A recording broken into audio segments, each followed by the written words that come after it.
Muy buenos días. Se abre la sesión. Podemos tomar asiento.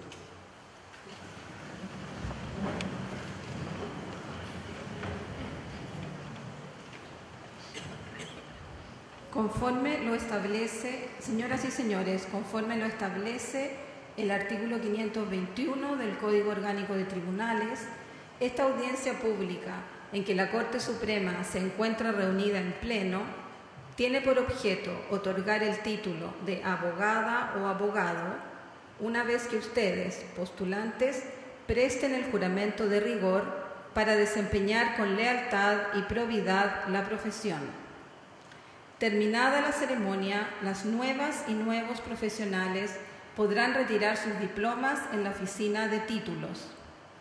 A continuación, invito a las licenciadas, licenciados y a sus familiares a la ceremonia de juramento que será recibida por las señoras y señores ministros de la Corte Suprema. La señora secretaria subrogante del tribunal procederá a tomar el juramento. Los invito a ponerse de pie.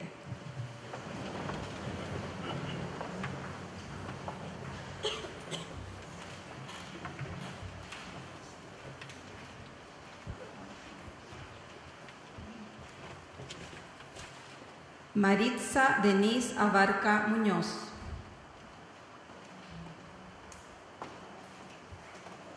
Joaquín Eduardo Abarca Quesada. Luis Andrés Acosta Marcoleta. Alex Danilo Amigo García. Dominique Emanuel Carpentier Araya. Javiera Paz Carranza Morales. Licenciadas, licenciados, ¿juráis desempeñar leal y honradamente la profesión de abogada y abogado? Sí, juro.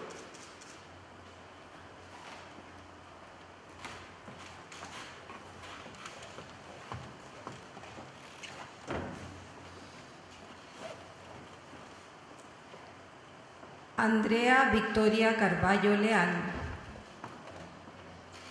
Isaías Francisco Sea Merino. Juan Eduardo Cheuquiante Arce. Ignacia Cienfuegos de la Cerda. Carolina Andrea Escobar Herpel. Andrea Patricia Flores Muñoz. Licenciadas, licenciados, ¿juráis desempeñar leal y honradamente la profesión de abogada y abogado? Sí, juro.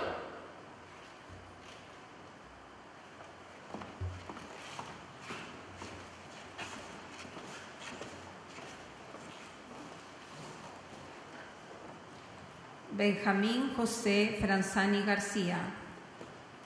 Nicolás Matías Gajardo Muñoz. Tomás Andrés Hernández Calvo. Joaquín Alfonso Herrera Yuliayev. María Yolanda Izquierdo Lazo. Macarena Andrea Lagos Sandoval.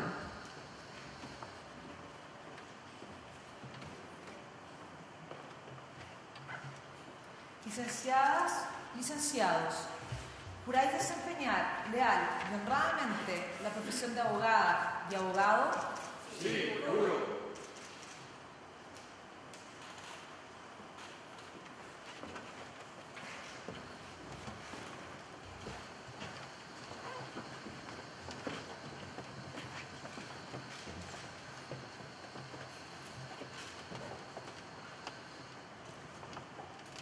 Felipe Rafael Lange Guillén. Paula del Pilar Leiva Olave. Macarena Liz Lenk Astete.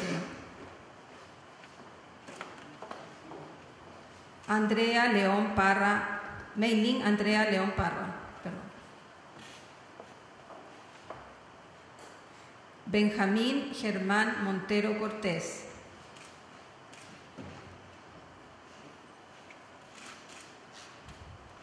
Raúl Andrés Morales Chadwick.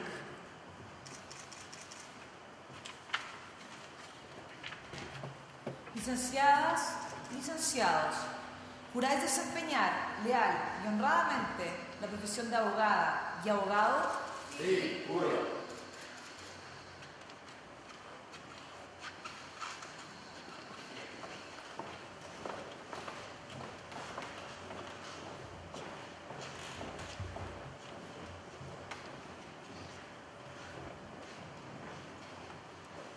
Jaime Ignacio Morales Lassen. Carolina Andrea Morales Quesada.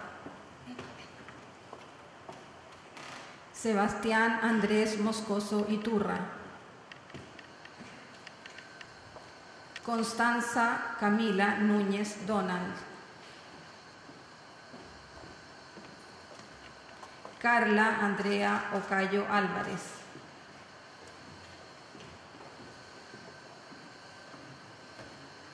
Licenciadas, licenciados, ¿juráis desempeñar leal y honradamente la profesión de abogada y abogado? Sí, juro.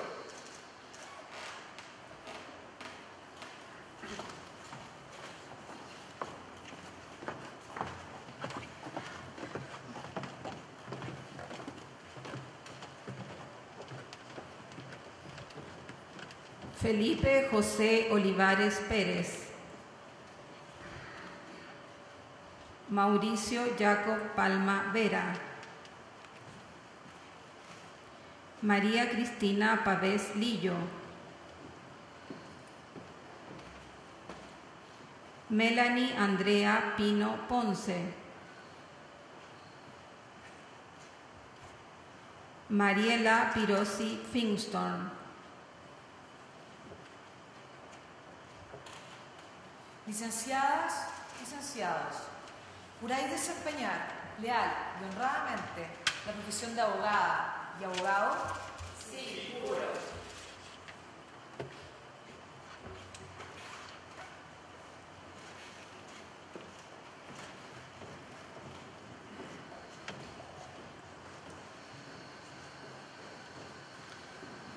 Felipe Gonzalo Ramos Vargas. Luis Alejandro Robledo Rodríguez. Pablo Andrés Rojas Vázquez.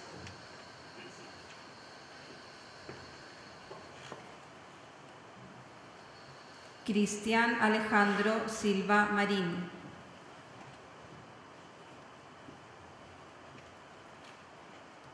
Héctor Hugo Valenzuela Sepúlveda.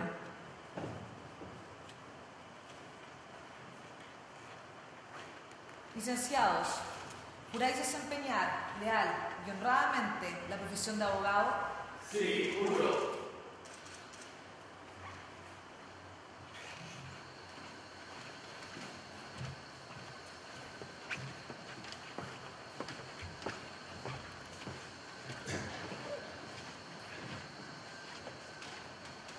Nicolás Enrique Vargas Camos. Cristian Eduardo Vega Torriani. Juan Carlos Vera Hernández.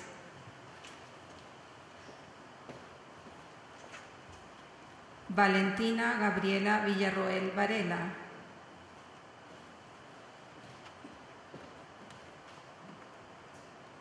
Daniela Constanza Zúñiga Villagrán.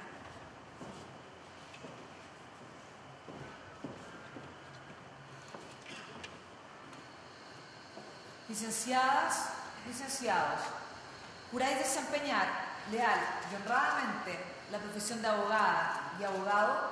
Sí, juro.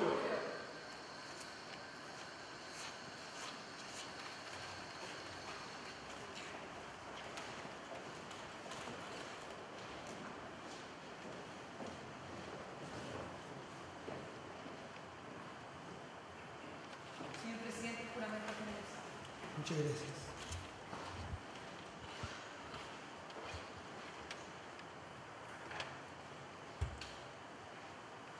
Licenciadas y licenciados, en virtud del juramento que han prestado y por reunir los requisitos que señala la ley, de conformidad con lo dispuesto en el artículo 522 del Código Orgánico de Tribunales, en nombre y representación de la Corte Suprema de Justicia, les declaro legalmente investidos con el título de abogadas o abogados.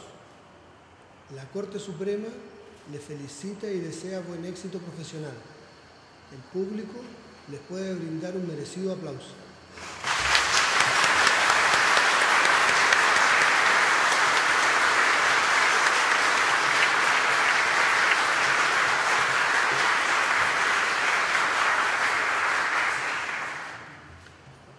Los invito a tomar asiento.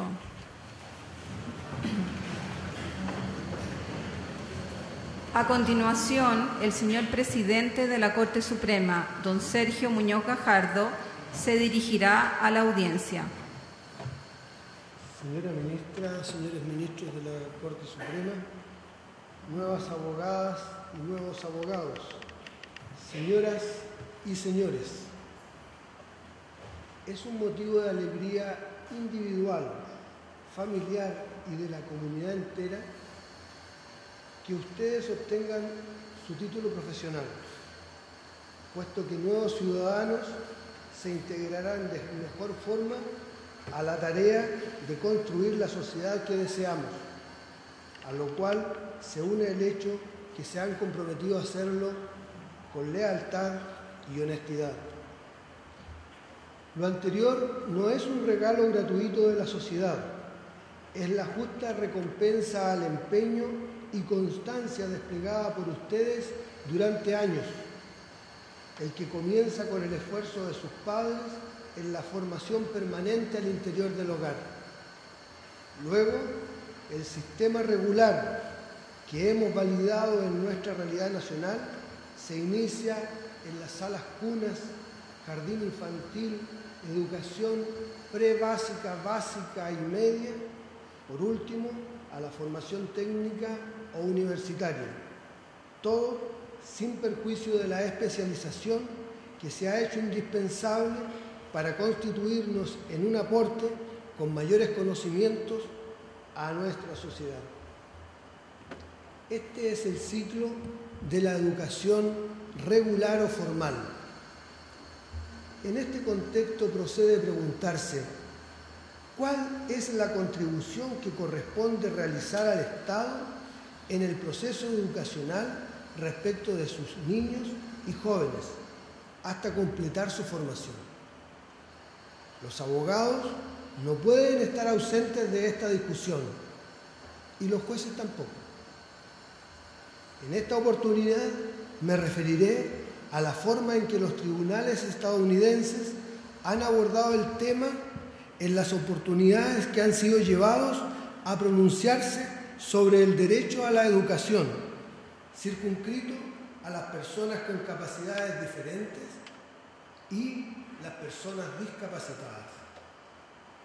La premisa fundamental sobre la que se ha obrado es que las distintas sociedades han demostrado un trato desigual y discriminatorio tanto respecto de los niños con capacidades diferentes como los discapacitados. Ellos han sufrido marginación y estigmatización. Son relegados a instituciones que, en ocasiones, no realizan ningún esfuerzo verdadero para desarrollar su potencial. Todavía se les trata como si no tuvieran derecho a ocupar el espacio público. En Estados Unidos y en nuestro país hay variados ejemplos de esta marginación. Por eso, casos hay bastantes. No ser aceptados en fuentes de soda, en juegos infantiles, en zoológicos, son una muestra de ello. De hecho, y con la aceptación social, se ha impedido su integración igualitaria a la educación de manera conjunta con los niños llamados normales, debiendo concurrir a escuelas especiales, determinación con la que sufren una nueva exclusión por la falta de establecimientos suficientes y apropiados para atenderles y desarrollar sus capacidades.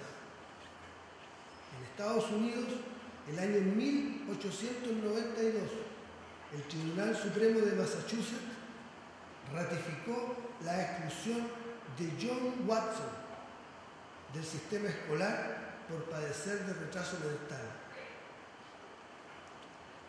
En 1919, en primera instancia, también se excluye de la educación pública a Merritt Bett, quien padecía de parálisis, ya no de retraso mental. Sin embargo, se inicia el cambio. El Tribunal Supremo de Wisconsin revocó la exclusión. Martha Nussbaum expresa que la lucha contra estos problemas en Estados Unidos ilustra las dificultades en que se encuentran todas las sociedades modernas en hacer realidad el acceso a la educación de los niños discapacitados y con capacidades diferentes, puesto que se niega la legitimación pasiva de la obligación de proporcionarles educación, resistiendo la incorporación en los sistemas de educación formales y, por último, se evita el financiamiento de los costos que importa atender efectivamente este derecho.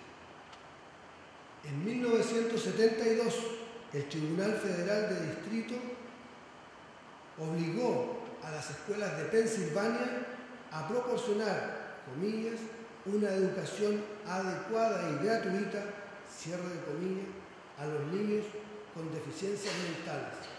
El tribunal dispone que no es necesario sostener que la educación es un derecho fundamental para basar la reclamación y su decisión, puesto que al excluírseles sin razones del sistema escolar se viola el debido proceso y la igual protección de derechos, o lo que conocemos en nuestro país como igualdad ante la ley. El caso Brown versus Oficina de Educación constituye el histórico caso donde se establece que la segregación racial en las escuelas públicas es una violación de la cláusula de igual protección de derechos. En el caso Goldberg versus Kelly de 1969 se articula una concepción de que la cooperación social respecto de personas capacitadas es un imperativo. Se sostiene que es un caso de derechos sociales donde el Tribunal Supremo argumentó que el interés del Estado en el bienestar de sus ciudadanos, comillas, se impone claramente a su interés por impedir que cualquier aumento de sus cargas fiscales o administrativas pueda hacer mella. Se entiende que el propósito de la cooperación social no es obtener un beneficio, es promover la dignidad y el bienestar de todos sus ciudadanos. Este objetivo ha sido interpretado en el sentido que la ayuda a los pobres, por más onerosa que pueda ser, viene exigida por la naturaleza de nuestro compromiso social de vivir en comunidad. En Mills versus Oficina de Educación, el Tribunal Supremo del Distrito de Columbia falló en favor de un grupo de niños con discapacidades mentales que reclamaban su exclusión de las escuelas públicas. Esto ha sido algunos de los fallos de los tribunales estadounidenses, pero en 1975 el Congreso de ese país aprobó la ley para la educación de todos los niños con discapacidad. Así se convierte el fallo del caso Mills en una ley federal, concediendo derechos efectivos a la educación pública adecuada y gratuita, se dice, a un amplio espectro de niños con discapacidades mentales, procurando la igualdad de acceso y el financiamiento estatal de su educación, por lo que destina fondos para ayudar a todos los estados de la Unión. Dice, para cumplir efectivamente su obligación constitucional. Es el Estado federal de Estados Unidos el que asume la educación como un derecho fundamental constitucionalmente protegido, el cual incluye específicamente a niños con discapacidad mental. La ley fue sometida a una ligera modificación y desarrollo en 1997 y se le conoce por sus siglas en inglés como IDEA. En resumen, esta adecuación establece una cobertura universal o rechazo cero, como se le denomina. Es así como en 1989 el tribunal sostuvo que IDEA, esta ley que he señalado, exige la inclusión de todos los niños con discapacidades, no solo la de aquellos que puedan verse beneficiados con la educación. El avance también se ha producido en otros aspectos. Es así como en lo que se refiere a aspectos urbanísticos, un tribunal de Texas obligó a una ciudad a no solicitar permisos especiales para establecer centros que apoyen en la educación a los niños con retraso mental. Se atiende de esta manera la inclusión en la educación de las personas con capacidades diferentes o discapacitadas. Primero lo hacen los tribunales y luego el legislador. La inclusión social efectiva de tales personas creo debe considerar igualmente la concesión de efectivas oportunidades en el mundo laboral, por lo que es un tema que nos debe preocupar más allá de campañas comunicacionales esporádicas, las cuales sin duda nos ayudan a visibilizar los problemas que tenemos como sociedad.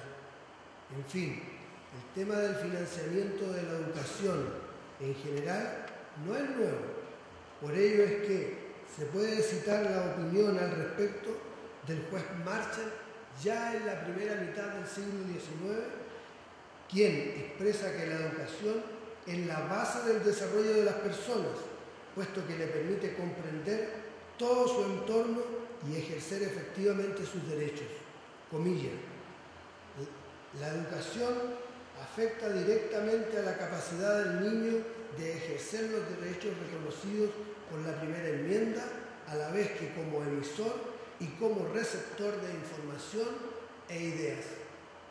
En definitiva, la educación se relaciona directamente con el reconocimiento y el respeto de la dignidad de las personas. Se amplían de esta forma las fronteras de nuestra preocupación por la justicia, la que ustedes, nuevas abogadas y nuevos abogados, deben explorar con el propósito de otorgar mayor inclusión social, igualdad de oportunidades y, en fin, cooperar en la construcción de una sociedad mejor. Les reitero mis felicitaciones para ustedes y sus familiares por el logro de hoy, quedando todos expectantes de sus aportes a la construcción de la nueva sociedad que todos estamos esperando. Muchas gracias.